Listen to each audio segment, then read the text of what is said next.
Hello, everybody. Nerd in Texoma here, coming to y'all from my wonderful living room. Switch it up, make a different uh, backdrop for the video today. I don't have a good place to set the phone up for recording, so I've got to hold it, so it's going to be a little shaky. I'm sorry about that, guys and girls and everybody else out there who's watching. Uh, Today I've got something that is, I guess you would say, outside my norm. I mean, y'all can see, duh, I am a Transformer fan. Bunch of DVDs and Blu-rays over there. You can see Andromeda from Gene Roddenberry. You can see up there I've got a lot of the newer Star Trek series on the Steelbook Blu-rays, which, I show my support for the shows, show my support for Paramount, and buy the Steelbook as I can. Not getting into a debate about, which Trek series is best. I like them all because it's like going to Baskin Robbins or an ice cream shop. I think we can pretty much all agree that ice cream is a good thing. Some folks prefer strawberry, some folks prefer chocolate, some folks prefer mint. You can pick and choose what you would like. You don't have to like it all. You can like it all if you like, or you can like one specific flavor, or you can like one specific flavor, in the first freezer, and then one in the last freezer, however you'd like. Star Trek is like that. Today, though, it's not necessarily Star Trek, although it is kind of Star Trek related. And I'm sure y'all have already seen from the thumbnail what I'm talking about. I am talking about the show Hell on Wheels. And if y'all didn't know already, there is your somewhat Star Trek connection right there. We have good old Chief O'Brien from DS9, and we have Captain Pike from Strange New Worlds. Anson Mount and Cole Meany. Both of them are major characters in Hell on Wheels. Now, this came out before Star Trek Discovery and Strange New Worlds, so that's why I say it's sort of a Trek connection, because at the time this show was airing brand new, Cole Meany was the only Star Trek connection in the show. Since then, Anson Mount has gone on to be Captain Pike. This show is a fictionalized tale, but I think it's loosely, very, very loosely based on actual historical events of building the Transcontinental Railroad connecting, the East and the West in the United States, coast to coast. This takes place shortly after the Civil War in the United States. So tensions are still volatile in the show, or in the time frame. There's still a lot of people in the South that don't agree with the emancipation of the people that were held as slaves. There's still a lot of resentment from people in the North against people in the South of the United States. It's open territory, out toward the West.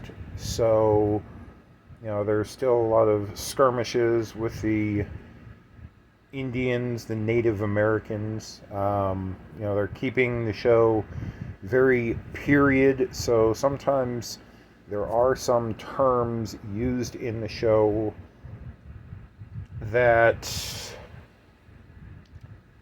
to put it delicately, were acceptable in the 1860s, the 1870s, and for, unfortunately, quite a time beyond that are not acceptable in today's society.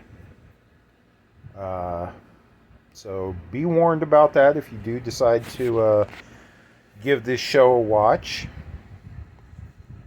Of course, I wasn't around back then, so I can't say, oh yes, this is all 100% accurate to the period, and this is how buildings really looked, and this is how people really dressed, and all that. I don't know. It is convincing enough to me that, I see it as a fictionalized historical telling of, the struggles and the hardships that many people faced in building this transcontinental railroad. And for basically a Western to get my attention like this is very rare. I am more of the modern day and sci-fi fan than I am a Western fan. When I was a kid, on the weekends, that was pretty much all that was on TV, was your Westerns, your riflemen, your Gunsmoke, all those type of shows, followed by some bad movies. Because back then, when I was a kid, you didn't have Netflix, you didn't have YouTube here, you didn't have DVDs and Blu-rays and a whole bunch of video game consoles. We had Ataris, and if you were really rich, you could get a VCR. Because VCRs were expensive back in the day. I remember being stuck on the TV channels between really crummy older movies, Westerns. On Saturdays you were lucky because you'd get Saturday morning cartoons back then. Sundays you had your various church services, and again your Westerns and your crummy movies. Also back then, that's when wrestling came on. Like the WWE, back then it was WWF. And different local ones, different syndicated wrestling series like the Gorgeous Ladies of Wrestling, otherwise known as Glow. There are, local ones that took place in Dallas at the Sportatorium. And, if you were lucky, you might see some folks performing at the Sportatorium in Dallas, and then they would get a career and you could catch them on WWF later on and stuff like that. But most of what was on TV on the weekends was Westerns, and I was not a fan. I'm not knocking Gunsmoke. I'm not knocking The Rifleman. I'm not knocking any of those shows. They are classics. They're just not my style. A Western like Hell on Wheels probably would not fit into those classic Westerns. Let's see. Hell on Wheels, the name of the show comes from, and I'm not sure if this is fictionalized or just what they came up with, but basically the mobile town that accompanies the growth of that railroad. Basically, their church, the bar, the whorehouse that they had back then. Your little, I guess you'd say a restaurant almost. I mean, place to stop and eat. All the tents and a little bit more sturdier but mobile houses that the higher ups on the railroad construction team had. And basically their goal was about a mile to 2 miles of track being laid almost every day. Now sometimes they ran into supply issues and different things like that. Weather, of course. Because you're out digging trenches in the mud and trying to construct the railway and get it perfectly lined up and all that. So every so often, every couple of weeks, the railroad, the end of the line would be further out, and they'd have to move the town up to catch up with it, or move the town out past where the end of the line was currently, so then the train tracks would catch up to them and then surpass them, and then they'd have to move it out again.